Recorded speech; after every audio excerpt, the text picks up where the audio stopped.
মাননীয় স্পিকার মহোদয়, আজ এই বাজেটের চর্চাতে একটা প্রশ্ন সবাইকার মনেই ছিল, অনেকের মনেই ছিল, যে 8,15,891 crore টাকার ঋণের বোঝ নিয়ে আমরা সামনে কিরম ভাবে চলতে পারি। আমাদের কাছে অনেকগুলো অপশন ছিল।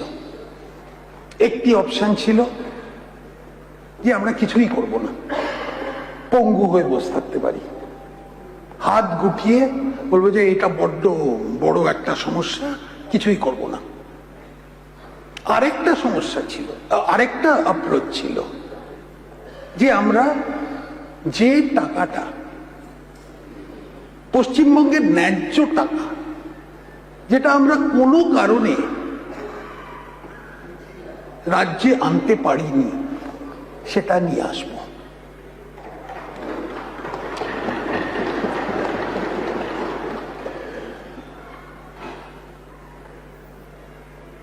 যে টাকাটা কেন্দ্র থেকে আসছে সেটা বিদেশ থেকে আসছে না, সেটা ভারতবর্ষ থেকে আসছে। আমরা ভারতবর্ষের একটি অঙ্গ, আমরা ভারতবর্ষের এই ফেডারেল স্ট্রাকচার। আমরা বাংলার গর্ব বলে কিছুই নেব না, অন্য দেশ, অন্য রাজ্য থেকে পুঁজি নেব না, অন্য রাজ্য থেকে কিছু দেওয়ার মানে কেন্দ্র থেকে কিছু নেব না। এই ধরনের মানসিকতা থেকে আমরা এখন দূরে চলে যাচ্ছি, যেটা আমরা পশ্চিমবঙ্গ হচ্ছে ভারতের অঙ্গ।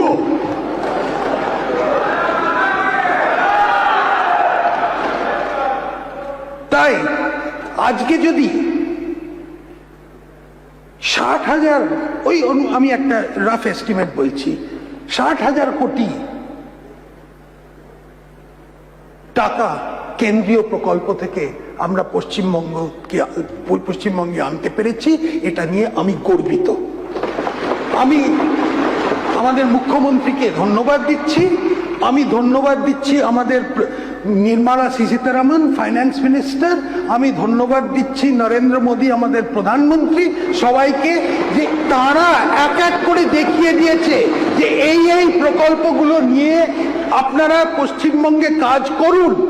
এই প্রকল্পগুলো পড়েছিল, এই প্রকল্পগুলো আমরা কোনোদিন অ্যাপ্লাই পর্যন্ত করিনি, ওই জন্য আমরা পাইও নি।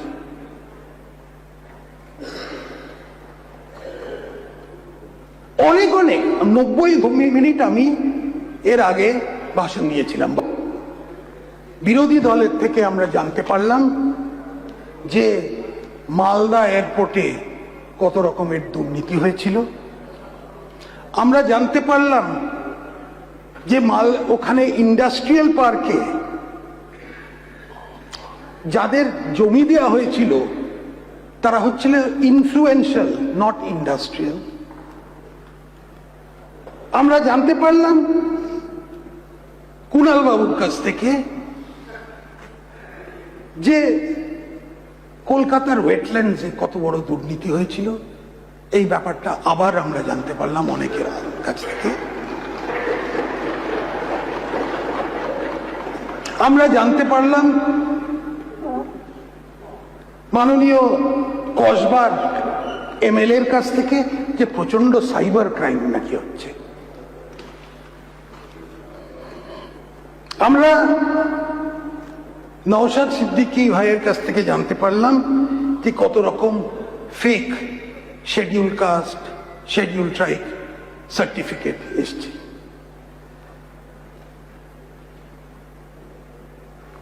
আর ঋতব্রত বাবুর কাছ থেকে আমরা জানতে পারলাম যে সুন্দরবনকে এতটাই নেগলেক্ট করা হয়েছিল যে কেরালার ব্যাকওয়াটার্সটা তার মানে সব টাকা ট্যুরিজমের টাকাটা নিয়ে গেল। তো আমার প্রশ্ন হচ্ছে, এগুলো তো আগে বলা হয়নি, এখন খুব ভালো, এখন একটা নতুন দিশা, নতুন রাজনীতি, এগুলো বলা হচ্ছে।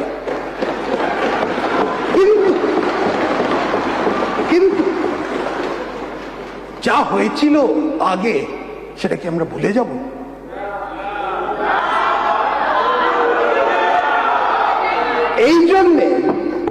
সামনের দিনে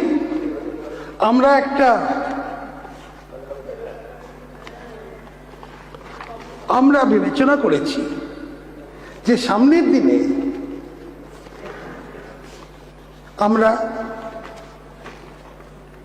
অনেক ডিপার্টমেন্টের এক এক করে শ্বেতপত্র বা হোয়াইট পেপার আনব, যে ধরনের দুর্নীতি হয়েছিল, সব ডিপার্টমেন্টে, কোনো ডিপার্টমেন্ট বাদ যাবে না।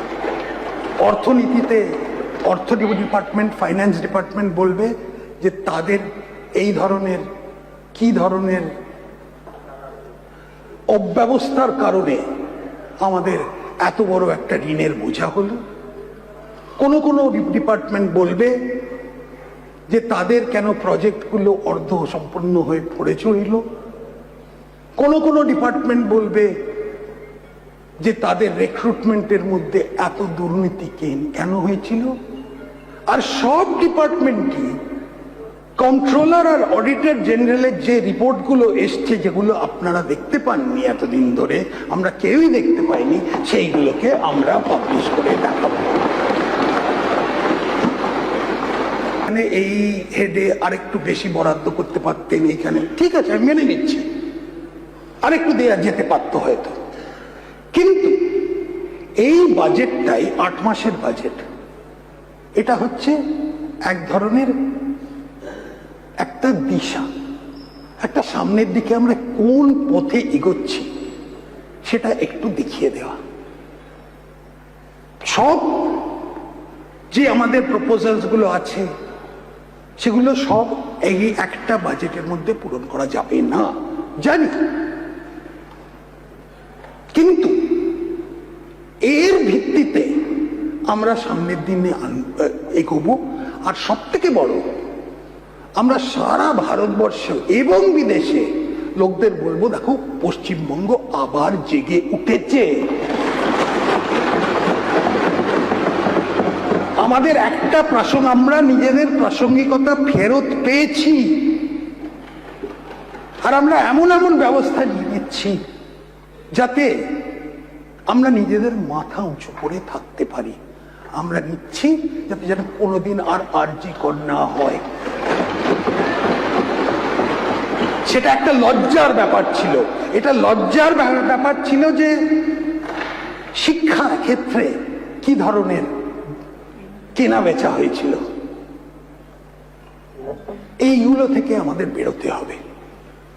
হয়তো পারবো, একটু সময় হয়তো লাগবে, কিন্তু আমরা মনে করি যে পশ্চিমবঙ্গ অনেক হয়েছে। লোকেদের একদম একটা লেভেল অফ ফ্রাস্ট্রেশন এমন হয়ে গেছিল যে এবার তারা বলবে, ভাই এবার কিছু করতে হবে যদি আমরা বাঁচতে চাই।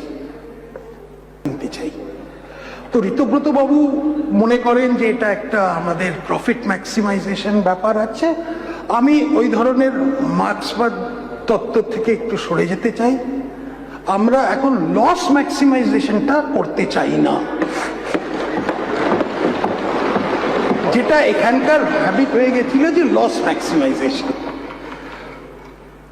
তাই আজকে আমরা যদি নতুন সংস্থা আনতে পারি আর মানুষকে বলতে পারি যে পশ্চিমবঙ্গে আমাদের সবই আছে, সম্পদ আছে, কিন্তু স্কিলের একটু ডেফিসিট আছে, আবার ফেরত আনতে হবে আমাদের অনেককে, একটা ঠিক মতো পরিবেশ তৈরি করতে হবে। এই পরিবেশ তৈরি করার জন্যই আজকে এই বাজেটটা। আপনারা বলতে পারেন আরেকটু, হ্যাঁ আমি বলেই যাচ্ছি যে আরো এটার মধ্যে আরেকটু বেশি দিন ওই ট্যুরিজম, সুন্দরবনে আরেকটু বেশি দিন, কোনো জায়গায় আরো 5টা কলেজ করা যেত। নিশ্চয়ই করা উচিত, হবেও হয়তো কোনোদিন না, এই 5 বছরের মধ্যেই হবে।